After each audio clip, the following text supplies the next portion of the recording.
however you want to spend it, that's how you do it. Okay. So, Okay, thank you, very good point. Gail, can I say one thing real quick? Okay. I just wanted to find something for everyone. Keith mentioned a Marxist movement. So, when you think of your constitutional rights, there is only one segment of our population that their job is to protect your constitutional rights. There's only one.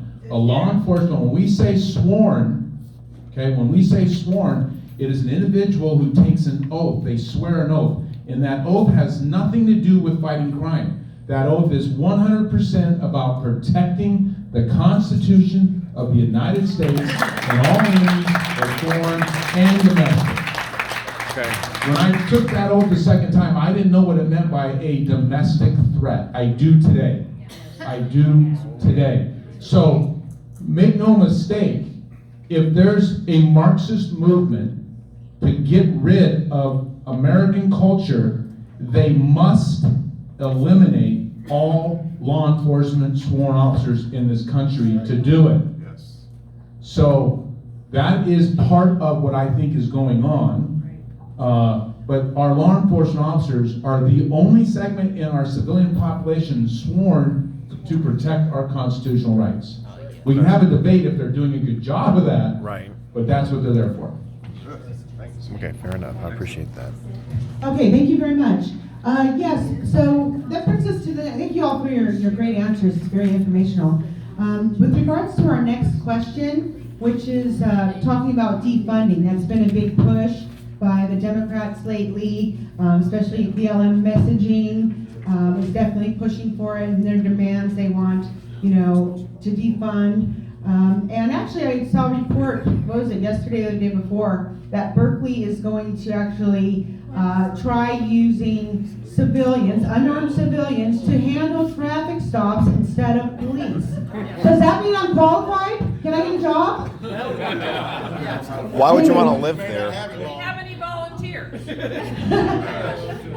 So I wanted to just mention that, which sounds crazy to me, and see what you guys' thoughts are on it, and also talking about this idea of using social workers to de-escalate problems. At what point do you need a police there if it gets violent? So help us clarify. Thank you. Well, my daughter's a social worker, so I have strong opinions about that. And they don't cooperate with us as law enforcement who have a marked unit, a uniform, a gun, a badge, and backup. What do you think they're gonna do? What are they gonna do to a civilian who has none of that? Are they even gonna pull over? Okay, probably not. Okay, I think there was a pursuit yesterday. They just don't pull over for us. So bottom line is, yes, do the police wear a lot of hats? Yes, we do. We have to wear, be nurses in the field. We have to know whether they're under the influence of a stimulant or a depressant, and so we can administer Narcan. Or we have to know if they're suffering from autism, or we don't know all that. Okay, that's not what we signed up for, but we do have some training in it. But do we have enough? Do we have the years of training that nurses and doctors have to determine just by looking to someone and talking to someone That's to know insane. exactly what they're under the influence of? Nobody can expect No, that. we don't. That's insane. And we have to make those decisions lightning fast. Because ultimately, what we're trying to do is go home. Get them help and go home at the end of the day. So we have to make those decisions. We don't have the luxury of time. Social workers, do they have a place? Absolutely. But it usually comes after they're in a controlled environment. When you go out into the field, we have no control of the situation that we're going to respond to. We just see the address, we see the narrative, and we go there, and oftentimes the narrative that we read and what we see when we get there are totally different. Because they don't have the luxury of knowing if they have a weapon or if they have a weapon close by. We have to assess all of that. Law enforcement has a major, major role. And it's hard to do, but we signed up for that. One of the things that's imperative to understand is because of COVID-19 and the lockdown, all these municipalities lost billions of dollars in tax revenue. So if you're an elected official of a big city and you realize you don't have enough pennies to go around and you're going to have to make cuts, why not get some political mileage and say you're going to do it because of this and this and this instead of saying because we made a mistake? Yeah. Okay? So this concept of defunding the police, it's not like there's a big kitty of money and they're taking away from law enforcement to give to somebody else. There is no money. There's no money to give. They have to make cuts. They have to make cuts. Okay? And law enforcement is one of the biggest price tag things of a municipality. Plain and simple. It's expensive. Law enforcement officers are expensive. Okay? It's just a fact. I had 20 deputies. I think our budget was $2.5 million. That we're expensive. So, that said, cuts were going to happen. They're going to get political mileage out of it. When they say defund, I hear this argument. Oh, we just want to take some money away. I know, Well, right? it depends on where. Minneapolis is talking about getting rid of their police department. Okay, just completely get rid of them. And there's some other people saying get rid of it. I'm like, okay, they're going to get rid of it. They don't understand there's a lot of good people who are very armed that are being good because law enforcement's there. You take that away, and we are going to have anarchy that's going to be ugly. Okay? These people don't get what, that is a safety net for a lot of people.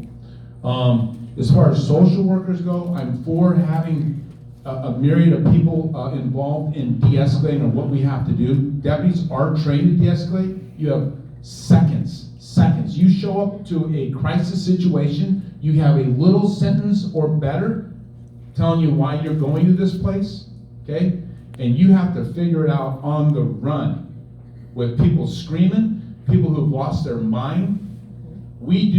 Law enforcement does a really good job getting it right 99.9% of the time. And it is a not easy job. It's not an easy job. And anybody, if you have a vested interest in this, go sign up for a ride-along. You're allowed. You can go down to the sheriff's station, put an application in, and you can set in that black and white for as long as you want on a shift, okay? And see what it's like inside the car. Inside that car. What the information is, you can read the computers, we get it. A lot of times, like when I had ride-alongs, this is what we're rolling to. Okay, we have no idea what's happening, but we're going to show up and do our best. We figure it out on the run. So that's what the job really looks like. It's not like everything's defined. Sorry to interrupt. Is there an age limit on doing a ride-along? It's been asked. Yeah, I think you're too old, Gayla. No, I'm just kidding.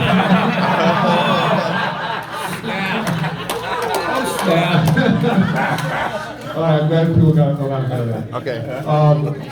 You're supposed to say too You have to young. be 18 or older. Yeah, you're supposed to say too young. That's what you should have said. Okay, can we hear from Keith and Ms. Gilliam? Thoughts? Well, defunding. Has anyone ever heard of defunding law enforcement ever in our country? No. Oh, kind of fascinating how all of a sudden now we want to defund. Military. And, okay, but it's interesting true. because at least in Los Angeles, California, that's where I live. Okay, some of you might be under the LA County jurisdiction, but think about it this way. They've never talked about defunding before until a certain person got in office. I mean, I just thought, mention that. Okay, so, and yet they say that they don't want us to be political. They tell us, when I say us, I mean those who think more conservatively, oh, you're being political. But wait a minute, defunding the police. Let's see, we had, last year, if anybody remembers, I think we had a few school shootings, didn't we? Yep. Okay, we're gonna, but we're gonna defund the police and defund the school, take the police out of the schools, even though we had shootings in the schools. Yet they didn't wanna arm the teachers. They didn't wanna arm me. So, what are they gonna do now? Okay, you know, this is what I'm talking about. This is the world that the progressives live in. This is the world that they live in. This is the twilight zone. You have to know what you're fighting. You gotta know the enemy. This domestic enemy here, okay, that has gone and resisted constituted authorities. This is actually forecast in the book of Thessalonians, 2 Thessalonians chapter 2, verse 7, where it talks about the resistance to constituted authorities has to come first before that Antichrist is revealed. and I'm just bringing this out information-wise, for those of you that have ears to hear. We are on the brink of the second coming of Christ. Amen. I'm saying it that way. I'm being bold here, because this is where we are. But thank God for those who are ready and those who believe. But going back to the question, defunding the police, I think I just stated as to why it's totally illogical and totally nonsensical. It doesn't make any sense whatsoever to defund the police who are here to protect, like as the gentleman said here, our constituted rights. And see, all of this, as we talk today, just think about it from this perspective. This is the way I see it anyway. The constituted authority of our country. The police are under the Constitution. They get sworn oath to protect the Constitution. The president, all of the executive branches in every area of government, from the federal to the state to the local, has the same authority from the Constitution to protect that Constitution and to make sure that the laws are executed, meaning the laws that are carried out. This is their first priority, and this is not happening because they have abandoned that whole idea. Ms. Gillian, let's wrap this Very particular quickly. issue up with you. Yes, very quickly. One of my jobs is to point out hypocrisy. So all the people they're asking to defund the police do not live in the inner cities. They want the police there. They have their private security. They live in gated communities. They have their luxury cars. They don't have to contend with that. We're flyover inner cities and flyover drive-by countries to them, counties to them. Okay, so you've got to point out, and the president and others have to point out how hypocritical these people are. People like Nancy Pelosi, they all have gates around their house. Thought you didn't want any borders or gates? They have all these walls around their houses. Okay, all security and stuff they have. So it's hypocrisy at its deepest, and who is hurt more than anybody is people in the inner cities. I found it really ironic that when Governor or Mayor de Blasio decided to get rid of the task force, that people in the inner city came and said, we want the task force back. Crime is spiking. But guess what? The reason he does that? Because it doesn't affect him. All these people is not affected by this. It's affecting inner city people. And they show from minute to minute, they don't give a damn about black people and what happens. And so if they wipe us out, doesn't matter. It's all about making them feel good. Thank you.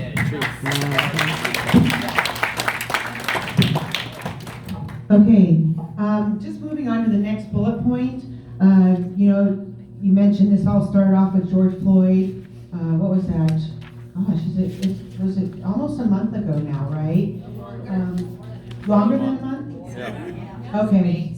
Wow. Okay, so since then, there's been a call to redo the training, to not use it, to ban the chokehold, nationally. Things like that, use of force and engagement guidelines. So I'd like to get your guys' opinion on what you think needs to be changed, or what is working. So comments, please. Chris and I started our careers, I started in 91. What year did you start? 89, so a minute before me. So I want to briefly comment in 1992, and that should be a date that everyone here remembers, because Mr. King and NOAP had an incident just down the road here at Foothill, and we were brand new deputies, and so force was reported in what we would call a red book. So there wasn't a whole lot of force reporting. There wasn't a whole lot of accountability within law enforcement up until 92. Okay, and since then, reporting of force, documenting of force, tracking force, at least within the large agencies, has been a phenomenal evolving process. What's documented, how it's documented, is very, very effective and complete. Every witness is interviewed, all that tape is saved, everything's saved. There is no cover-up. There's no cover-up, okay? People think there is, but I'm gonna tell you there's not. We document all that. And when a deputy violates policy, they do something wrong, it's dealt with. It's not just swept under the carpet. The liability is too expensive to do so. Everybody has a camera, okay? You cannot afford to play the good old boy game and try to sweep things under the carpet. It doesn't happen here anymore. Now, the reason I say here is because there are some small town agencies that I don't know about. But I can tell you here. So when we talk about training, it's a constant. You talk about use of force and how to engage suspects, it's a constant training, constant. Now, let's talk about chokehold ban for just a second. This is another game, like Chris was saying, the 25% thing. Chokeholds have been banned before I came on the department, okay? You can't just grab somebody and choke them. We used what they would call a carotid restraint. And the goal was not collapsing the windpipe as a chokehold. You would put pressure on your arteries on both sides of your neck to where they got lightheaded and fainted. Oh. Okay? Now, does it look the same? Absolutely. Is it trained differently? Yes, it's trained differently. Okay. So when they say, oh, we're going to get rid of chokeholds, chokeholds have been gone for a long time. This is politicians playing games. Okay? It's politicians playing games. Now, you want to get rid of the carotid restraint? Fine. I don't know what that knee on the neck was that we all witnessed in Minneapolis. I do know France had an incident a few years prior, looked the same. I don't know how much pressure Mr. Floyd had on his neck, none of us do, but I think that type of, and I've been in use of forces where we've had someone on the ground, I've never found the need to put my knee on someone's neck. And I'm not a small boy. I get that I'm probably gonna hurt him, okay? So I've never had that need. So some of this stuff that talk about policy changes, some of it is political nonsense. Law enforcement is constantly evolving and changing its use of force policy and reporting and documenting. And that's why we went to cameras. The ACLU wanted body cameras. We went to body cameras, a lot of agencies did, and now if you go to the ACLU's website, they don't want law enforcement to have body cameras anymore. Okay? They don't, because it was clearing law enforcement officers, they were actually not lying. Okay? It's hard for them to argue in court their suspect didn't have a gun when you can see the gun in the suspect's hand. Okay? So that's the thing there. Okay, Keith, your specialty is use of force training, so your comment? Yeah, I love what he was just saying. I'm gonna piggyback on that and add to it a little bit from my experience. First of all, I'm 64 years old, so I've been at this a long time. And Looking good, kid. Awesome nature. my secret. Okay, the Lord is my secret. But anyway, no, yes, he is. And I wanted to say this, it's very important, especially from a Christian perspective, because when I was studying martial arts for about 50 years now, all of my colleagues used to say, you gotta quit martial arts, you can't do it, it's violent, it's of the devil, all that. And I'm just telling my story because, real quickly, that I began to understand that use of force is necessary in many cases because of the basic principle that I talked about. For every action, there's equal opposite reaction. If a man is stronger than me, if my opponent is stronger than me, physically stronger, I may not have a choice but to use a chokehold or a carotid hold. As they were mentioning, there's a difference, okay, and I'll explain that real quickly. The chokehold, like, it breaks the windpipe. If that happens, you're in trouble, okay, so you have to do a tracheotomy or something. But if you seize the blood, they call it, in martial arts language we call it seal the blood. It stops the blood from flowing to the brain. Oh, Lord. When you apply enough pressure and hold it there for a few seconds. It doesn't take 8 minutes. It only takes a few seconds, okay? And then you can lose consciousness, or you become drowsy or dizzy, at that point. So unless you revive them within seconds, they could die. Apparently, if you notice on the Floyd situation, the paramedics never tried to revive him, as I understand. Or did they? No. No. Okay. Not on the ground. Yeah, right. See, they put him on a gurney and they never tried to revive him. They could have revived him, perhaps.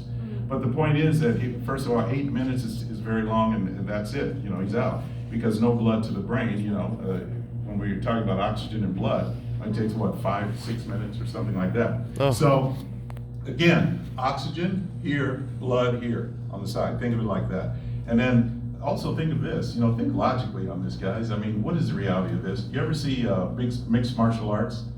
Anybody ever seen that? Where they're fighting in the cage fighting and all that? Did you know that in jujitsu and in judo, jujitsu, aikido, judo, we do chokeholds? Yep. We do chokeholds. Yep. We're not law enforcement officers, but we're expert in knowing how to do a chokehold and knowing how to, in fighting and so forth. We do chokeholds and yet we never kill anybody. Yep. And we practice that on a regular basis. So what does that tell you? It's possible to use a chokehold to stop an individual from trying to kill you, or stop a person who's drugged out, because if they're on drugs, they're on PCP or whatever, you can't stop them, physically necessarily. You can't. And do you realize how difficult it is to seize a person? I couldn't even, myself, if I'm much stronger than one person, I can't seize a person who fights back and resists me and uses their arm. I can't pull their arm back by myself. It's a very difficult thing to do. You just have to practice it, but we don't do that. We don't try to pull the arm back, okay? So the whole point is that when a person is resisting, it requires a tremendous amount of skill to be able to work with that person and go with their energy and turn it back against them. That's what we do. That's the practice. You don't try to brutally overpower the person. But that only comes through training. That's what I want to say. And when we get to that point, police ought to be trained, not taken away from the training, how to use a proper karate. And let's hear from Ms. Gillian. Let's hear it from a woman's perspective. Okay. I'm a common sense person, okay? I don't know much about chokeholds, but I do know what excessive force looks like.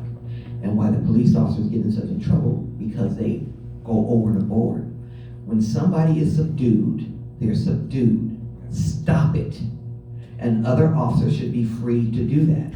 When they had the Rodney King incident, they had to do, why are you beating for all the minutes? No need to. If you just would have stopped, other officers stand around, you should have the ability, training to step in and say, no, it's enough, can't do that. When Mr. Floyd was killed, same thing. At some point, even though the officers, they were kind of participating also, they have to have the freedom to say with training, it's enough, stop, he's subdued.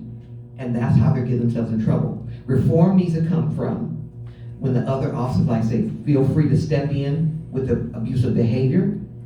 Reform also needs to come. Now, I understand that the police officer killed Mr. Floyd or whatever. He had a lot of different instances or things in his record, whatever, of abuse against other people. Why is he training anybody?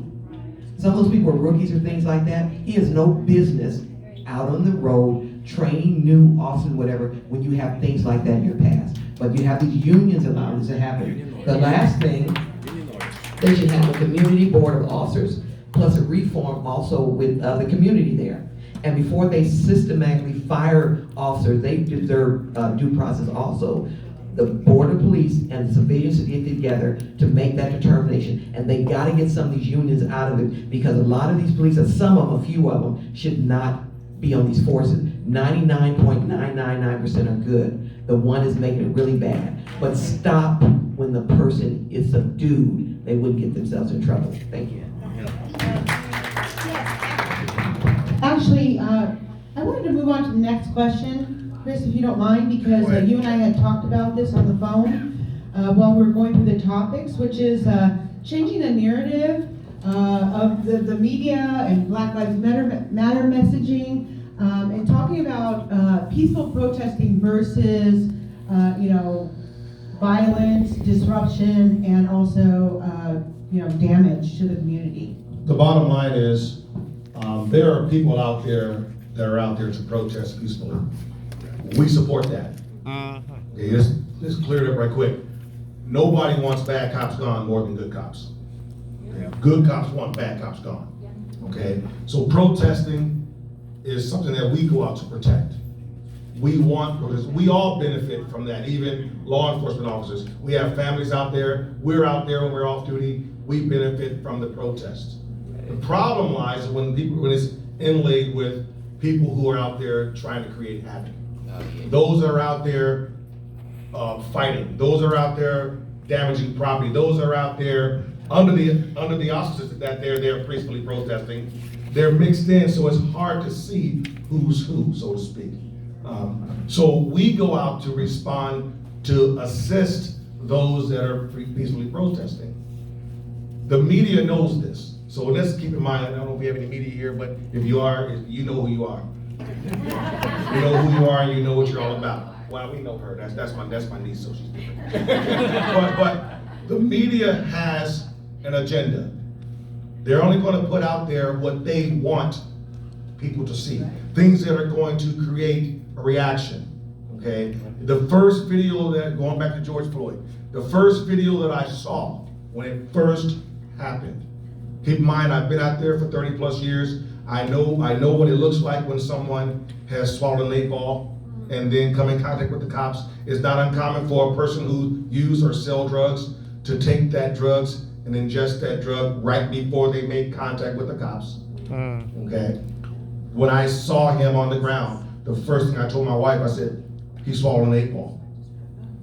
And what's important about what I saw and heard was another older man saying, just stop resisting, all they want to do is put you in the car. That was the first video that I saw. I haven't seen it since. That's right. Haven't seen it since. That's the media controlling the narrative. Controlling the narrative. And they know that they're going to get a reaction from people in the community. And that's why they do it. So how do you change the narrative? Okay. Those of us that have common sense need to speak up. Need to speak out. Okay? And I'm so glad to see the Back the Blue rallies that I'm seeing now in Santa Clarita. I haven't seen it in New Mexico yet. Okay. But I'm hoping that it gains ground because we already know what defunding looks like or abolishment looks like. Reforming, revisioning, law enforcement should always look to reform and revise. Okay. As society changes, law enforcement has to change also. When we started the department, we had, I don't know if he had one, I'm sure he did, we had pagers. If my wife wanted to contact me, she paged me and she would put 911 if it was an emergency. And I would have to beg my trained officer to pull over so I can go to a phone booth to make a phone call to make sure my kids were okay. That's not the case today. The Red Book is obsolete. There's cameras everywhere you go. So guess what? As things change in society, law enforcement has to change also. So I'll be the first to tell you that there needs to be reform. There needs to be revisions. All the time. Okay. All the time. Because our society is constantly changing. We know what defunding looks like already. Chicago hasn't defunded. They might as well have. Imagine what it would be like if they did defund. And not just Chicago, Baltimore, Atlanta. What would it look like if they had no funds for law enforcement? Okay, Keith? Can I pass the mic to Keith, or can you pass the mic to Keith? Keith? Okay. I wanted to ask you a question, because I know you've been involved with a lot of BLM folks, protesters and things like that. Can you speak to this, just because you know some of them and you've countered some of their thinking? Oh, yeah. Well, me and my homeboy, he's sitting right up here, that's Arthur. And, I tell you, and when you guys take a break, you can talk to Arthur a lot about this, and we will talk more about it. But I couldn't say enough in just the amount of time. But working with Black Lives Matter, I'm not a Black Lives Matter person or, activist, but I have encountered them and I've engaged them. And this is what more of us need to do. And I think the best way to do it is to have a decent knowledge and respect for our founding principles. Understand this Constitution. It's a little bit worn here because I use it a lot. But have an understanding about this Constitution. Get educated on the Constitution. Learn about these principles. They're very effective as weapons because the weapons of our warfare are not carnal but mighty through God. So what I do is tear down that Black Lives Matter narrative. You've got to tear it down. How do you tear it down? By asking questions. Columbo tactic. Remember Peter Falk and Columbo? You mind if I ask you a question? That's a good way to open a conversation with them. Or I wear a t-shirt, doesn't say Trump, it says, make the Constitution matters, or make America constitutional again. These are the kind of shirts that I wear. I do that on purpose. And so it gets me into a conversation that doesn't sound hostile. Because, you know, they have these triggers that, oh God, you know, you're a white racist if you're wearing a Trump hat, or you have this, you know what I'm saying. And I love Trump and I will vote for him. But I'm just saying that when you go and encounter Black Lives Matter, when you encounter those kind of people, you gotta use a little bit of a tactic, strategy. So I go in with nothing, or I just go in with my Constitution and say, here's a Constitution, what do you think of this? What do you think of this Constitution? They may say, oh, it's a racist document, it wasn't applied to blacks and all that. Oh, I love it when they say that. It opens the door. So it gets me into the door, into the driver's seat, so to speak. When you get in the driver's seat, by asking questions, and just bombard them with question after question after question. What do you mean by Black Lives Matter? How do you come to the conclusion that Black Lives Matter? How do you know, or why do you say Black Lives Matter? I can say that as a black man. I say, well, how do you come to the conclusion that Black Lives Matter? And then they'll say, huh? You're a black man, you guys. So, you know, I have to say, well, how do you come to that conclusion? Tell me. Well, is it because, one more thing. Is it possibly because the Declaration says we hold these truths to be self-evident that all men are created equal? Oh, they only meant white men. But wait a minute, why does it say mankind in the following verses? It says mankind. So they're talking about all of mankind. Yes. That means that Black Lives Matter, police, whatever you want to say, blue lives matter, All brown lives matter. all lives matter. There you go. Okay, and can we try to, I know we're gonna have to shorten, we have to make up a little bit of time, but on this last question, let's just get it out, and then we're gonna jump to the societal issues. Okay, just quickly here, change the narrative again, is point out the hypocrisy.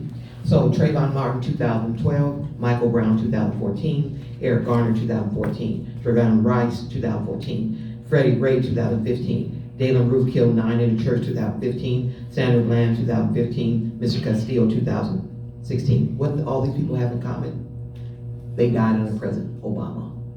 Yep. Nobody was taking a knee. They had a few riots in Baltimore, but we had social injustice way before that period of time. Colin Kaepernick first took a knee with the San Francisco 49ers. He had like a 5-year term in September 2016, okay? And he took that knee because he wanted to protest social injustice, inequality, and the end of police brutality. Now, he was on his way out. Now, I don't want to say it was about him losing a job as a quarterback. I don't know that. He was on the bench, but he played for 11 games, but that's for somebody else to decide. Oh, okay? so Now, my question he was a crappy would be player. this. Why do you not take a knee for social injustice, inequality, and the end of police brutality under President Obama? Because that had nothing to do with that. It had everything to do with President Trump. Now again, as far as the Constitution grants the right for citizens to peacefully protest or assemble, period, okay? They can do that, all right? Thank you very much. Okay.